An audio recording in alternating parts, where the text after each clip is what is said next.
오늘 우리에게 주시는 하나님의 말씀은 잠언 31장 5절에서 7절까지 말씀입니다. 잠언 31장 5절에서 7절입니다. 함께 봉독합니다. 술을 마시다가 법을 잊어버리고 모든 곤고한 자들의 송사를 굽게 할까 두려우니라. 독주는 죽게 된 자에게, 포도주는 마음에 근심하는 자에게 줄지어다. 그는 마시고 자기의 빈궁한 것을 잊어버리겠고 다시 자기의 고통을 기억하지 아니하리라. 아멘. 하나님의 말씀입니다. 오늘 하루도 하나님의 은혜가 여러분과 함께하기를 축원합니다. 한국 사회는 술에 관한 한 굉장히 관대합니다. 술 먹고 한 실수는 그럴 수 있다고 여기고요, 심지어 술을 먹고 범죄를 저질렀을 때에도 관대합니다. 그런데 술 때문에 벌어지는 일들을 보면 이런 문화가 더 이상 용납되면 안 되겠다는 생각을 하게 됩니다. 그중 하나가 음주운전이 있죠. 음주운전 사고는 자기뿐 아니라 다른 사람의 생명을 위협합니다. 그럼에도 우리나라의 경우 음주가 적발되면 면허 정지의 벌금 정도입니다. 미국의 경우는 다릅니다. 음주운전은 엄하게 다스리죠. 1급 경범죄로 면허 정지는 기본이고 현장에서 체포됩니다. 초범일 경우 최대 12개월 미만의 징역 또는 300만 원 정도의 벌금을 부과합니다.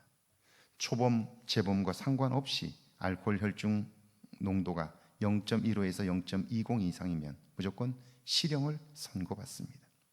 재범과 상습범의 경우 형량은 급격히 높아집니다.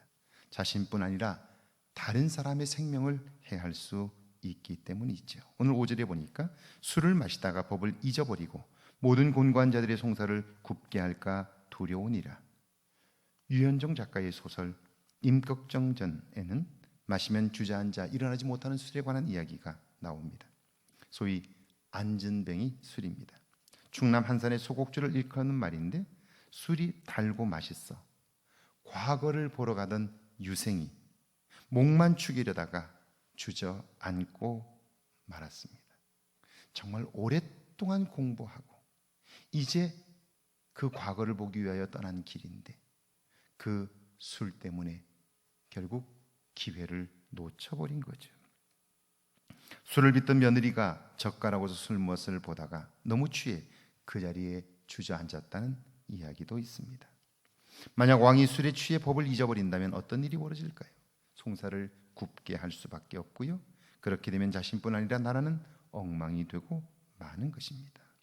그렇다고 해서 술이 백해무익한 것은 아닙니다. 6절에 보면 독주는 죽게 된 자에게, 포도주는 마음이 근심하는 자에게 줄지어다, 그렇게 말씀해요. 당시에는 특별한 약들이 많지 않았습니다. 무슨 병으로 앓는지도 모르고 죽어갈 때 독주는 효험이 있었습니다. 몸을 뜨겁게 하고 일시적 에너지를 공급하기 때문이지요. 근심하는 자에게 포도주는 몸과 마음을 이완시켜 문제를 새로운 관점에서 보게 해줍니다. 포도주는 또한 사람들의 마음을 기쁘게 하기에 잔치에 사용됩니다. 사도 바울도 디모데에게 이렇게 권면했죠. 이제부터는 물만 마시지 말고 내 위장과 자전하는 병을 위하여 포도주를 조금씩 쓰라. 조금씩 쓰는 이 일들이 그의 몸에 유익할 수 있다는 걸 말씀하는 거죠. 죽게 된 자와 근심하는 자에게 알코올은 유용합니다. 4절에 보면, 7절에 보면 그는 마시고 자기의 빈궁한 것을 잊어버리겠고 다시 자기의 고통을 기억하지 아니하리라. 고통을 줄일 수 있고요, 근심에서 벗어나 새로운 삶을 기대할 수 있습니다. 그러나 기억해야 할 것이 있습니다. 술은 절제하기 어려운 마약 같은 것이고요, 입에 대면 끊기 어려운 담배와 같은 것이죠.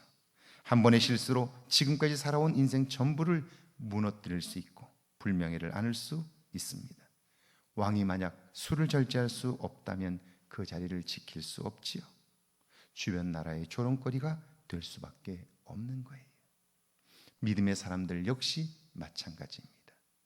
우리의 말과 행동이 하나님의 영광을 가리게 된다면, 특별히 술로 인하여 그런 일들이 벌어지게 된다면 그것은 우리뿐 아니라 하나님을 욕되게 하는 일이 되기 때문이죠. 절제하는 일, 그리고 임박이지 않는 일. 이 일은 술뿐 아니라 우리의 삶에 있어서 굉장히 중요하죠. 요즘은 건강한 삶을 위하여 운동하는데, 운동을 하다 보면 그곳에 중독돼요. 예배에서 멀어지고, 그리고 몸에 문제가 생기는 경우들도 생기는 거예요. 모든 것이 과하면 결국 우리의 삶에 문제들을 일으킬 수 있다는 사실을 기억하면서 절제하는 삶, 그리고 견제와 균형이 있는 삶이 여러분에게 있기를 주의 이름으로 축원합니다. 우리 함께 기도합니다. 무엇에든지 붙들려 살지 않게 해달라고요. 나의 쾌락과 즐거움만을 추구하지 않게 해달라고요. 함께 기도합니다. 하나님, 저희를 사랑하셔서 함께 하시나니 사는 동안 우리를 붙잡아 매려고 하는 것들이 있습니다. 붙들려 살지 않도록 도와주시고 나의 쾌락과 즐거움만을 추구하지 않도록 은혜를 베풀어 주옵소서. 오늘도 주와 함께 동행하는 복된 날이 되게 하옵소서. 예수님의 이름으로 기도하옵나이다.